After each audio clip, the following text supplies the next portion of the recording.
Welcome back to At the Heart of Health. I'm Dr. James Marcum, and I don't want you to miss this section because we're going to answer a question that specifically all men are concerned with, and that is the question of impotence. Dr. Thompson, what does this, for our viewers that might not be medically inclined, what does the word impotence mean? Well, when you are sexually stimulated, the arteries to the penis will enlarge and maintain blood. And if the blood doesn't stay there long enough, it will become flaccid. That is impotence. Okay. Well, we have a question about this, and this person withheld their name. And this is an important problem. A lot of men have this problem, and they don't want to talk to anybody about it. And I guess, can younger people have this problem? Yes. Actually, I've had as young as 22 years old have impotence. Wow. Which is unusual. Okay. And we're specifically talking about men, but I guess women can have impotence too. Yes. Usually with sexual dysfunction, their impotence is obviously different because of anatomy. But you know what? That's going to be another topic. But let's get back to this question. This gentleman says, I'm having problems with impotence, and he wants to know, where does the evaluation start? Where do you start in someone that comes to you with impotence and this problem? Well, first of all is the history. You want to find out exactly, there's several different types of sexual dysfunction, with impotence being just one of them, and to identify exactly what the cause is. Traditionally, we have felt that impotence was a psychologic issue, but we find out that over 90% of the time it's actually a physical issue. Smoking is one of the biggest risk factors for impotence. Diabetes, high blood pressure. There are some medications that could affect the ability to perform sexually as well. So first of all, I'd start out with a history. I probably would do a testosterone level, depending on what their libido is. Or now that's the measure of a male's hormone, right? Yes, okay. Testosterone is a male's hormone. And that would help understand if there's an issue with libido or desire for intimacy. And so I probably would screen for diabetes, talk to them about smoking, or actually dipping, because it's the nitric oxide that is blocked by the nicotine that actually prevents the arteries from dilating. And we think that that's probably part of the problem that smoking causes with heart disease as well. Well, you know, that's a good, I'm going to use that when I try to get someone to quit smoking. I'm going to say, listen, if you keep smoking, boom, you're going to be impotent someday. It has been reported that that is the only treatable cause of impotence without medication. Wow. Now, so you start the evaluation by looking at the general medical condition, the medications. Now, you said 10% could be all in the head. Yes. How do you determine if it's all in the head? The interview, talking with the individual. You sort of get a feel? Yeah. Many times that would be what I would call a diagnosis of exclusion, because it is more rare. You would start out with physical factors first. Now, let's say you do everything medically that you can, and they still have this problem. I know we have these medicines out there that are being advertised and these techniques. When would you choose to use one of those versus, you know, give it some time? If the medical evaluation is normal and we find probably a specific cause, maybe they have diabetes or they have high blood pressure, several of the metabolic things that could precipitate, many times the Viagra or Levitra, Cialis are utilized. If they are unsuccessful, many men don't realize there's other things that are available, including medication that can be applied locally or injections. Actually, there's a vacuum erection device that can be used. An injection? You mean a shot? A shot. That would hurt, wouldn't it? It's not as bad.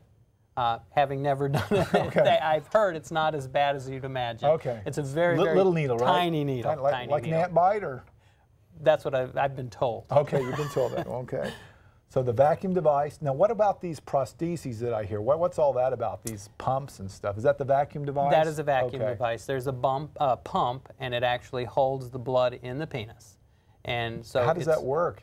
I mean, does it sort of insert it, or? No, it's actually a vacuum that pulls blood into the penis, and then there's a snap ring that goes around the base, and as long as it holds the blood, then it will stay erect. There's also implantable devices that can be surgically placed. So this person, and you know why that's important? Because God made these relationships between man and woman. That helps the chemistry stay good. And as we get back to the owner's manual, how God designed us, these happy feelings, these loving feelings, that's all part of having a good chemistry. Absolutely. So I think this is important for you to talk about. There's actually several studies that show that men that are married and have love will live longer. Actually, there's up to 2 times the duration. Men usually die about 5 years younger than ladies, and this is something that can help reduce that gap. Wow. So we need to get all these men loving and get all this impotence cured, and you know. And it improves quality of life as well. So that might be a solution to some of these health problems. You know? Absolutely. Well, that's interesting, Dennis. Listen, we have a chance for one more quick question here. This is regarding hair loss. These hair loss formulas they see on television, are they any good? Now, Ray asked that from South Carolina. Many of the herbal supplements don't have the scientific evidence behind them, unfortunately. That is not to say that herbal medicine can't be utilized, but I have not seen it be effective. There are some medical treatments for hair loss, including medications and different things. You know, we're going to continue this discussion right after a break. We'll be back at the Heart of Health.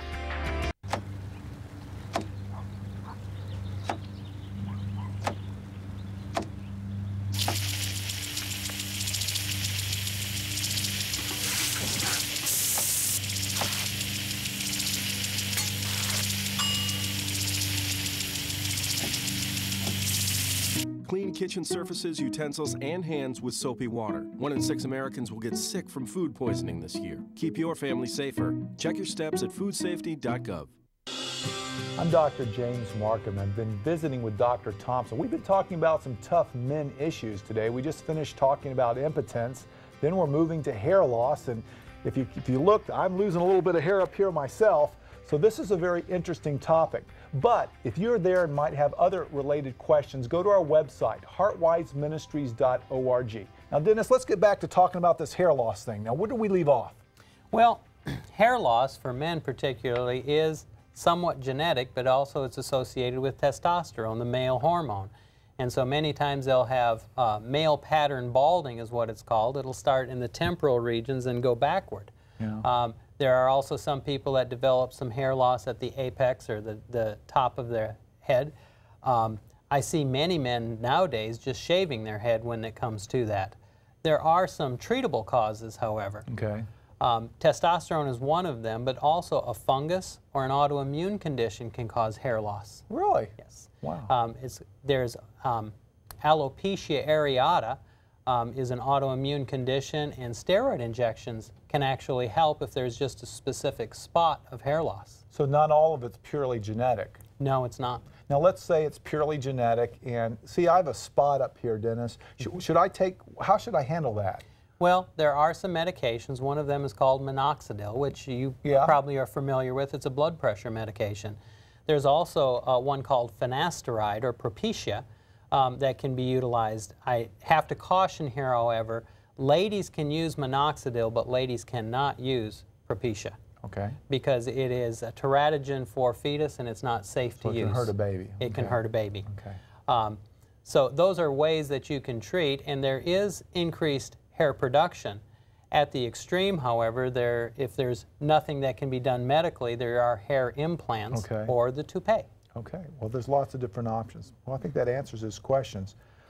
Here's a great question, I think, that comes from Mitchell, and he's from Tennessee. He says, what are some practical things I can do to avoid doctors, hospitals, and medications, all I really do not care for? So let's say, Dr. Thompson, a person comes in and says, listen, I feel well, we've done all these screening tests. You know, I guess this gets sort of back to your wellness. What can they do to sort of help stay well? It goes back to regular physical exercise, eat 4 fruits, 4 vegetables, 2 grains a day. Okay. Trust in his spiritual power, drink 50 to 60 ounces of water a day, avoid tobacco, avoid alcohol, and I think it's important to enjoy life as well. The joy of life and the love that we can have for each other, I think, is an important component of our overall health. What about exercise? Exercise is very important. And 30 minutes a day, minimum of aerobic exercise. And actually some new studies show that if you work out really hard for an hour a month, there's an incremental benefit in your health as well. Sounds like you're describing, you know, the way God made us originally, getting back to the owner's manual for health. Absolutely. You know, eating the things that God gave us, you know, exercising instead of sitting on the couch, staying busy and active and doing all those things. Well, I hope that will help. Here's a good one from Ohio, Dr. Thompson. It says, With doctor visits getting shorter and shorter, how do you squeeze everything into 10 or 15 minutes? This person says, I feel like I'm being cheated when I go to the doctor. And I can understand that. You know, get this big bill, and then the doctor only has time to spend 10 minutes. How do you work that out in this ever-changing healthcare world? It's a barrier that we continue to struggle with. It used to be that a physician could spend as much time as he needed to with a patient, but with the restrictions that are current, it is difficult. Sometimes it will require a repeat visit, but I recommend that you write the things down. Write the 3 or 4 most important things that you want to discuss at the patient visit, and then the doctor should be able to address those. Wow. So if a person comes in with hair loss, impotence, and not wanting to see the doctor, you can get that done in 10 minutes. It would be a challenge, but we'd try. Okay, good. Listen, we have a short period of time left. If you're talking to the world about how you see healing, how you want to heal the world, what would you want to impart to them? What wisdom? You know, we're all healers. What wisdom would you like to impart to our audience today? I really believe that as physicians we have an opportunity to touch a life. I call it the healing encounter, the ability to connect with somebody, to demonstrate love and compassion. That is truly the only area that healing comes from. Wow, that's great. Well, you know, at the heart of health is love, because this love relationship we have leads us back to the God the Father, and we know love is a universal healer. And you can be healed in the short term, but if you don't have love in the heart, you can never be healed for the long term. That's correct. And I hope that in our audience, the women out there will get their men to come in, and I hope the men come in, you'll see it's really not that bad as long as you don't get some of the things we've talked about, diseases that can happen first. I want to encourage you, if you might have a question, go to our website. That's heartwiseministries.org. We'd be happy to answer your questions on the air. Thank you for joining us today on At the Heart of Health.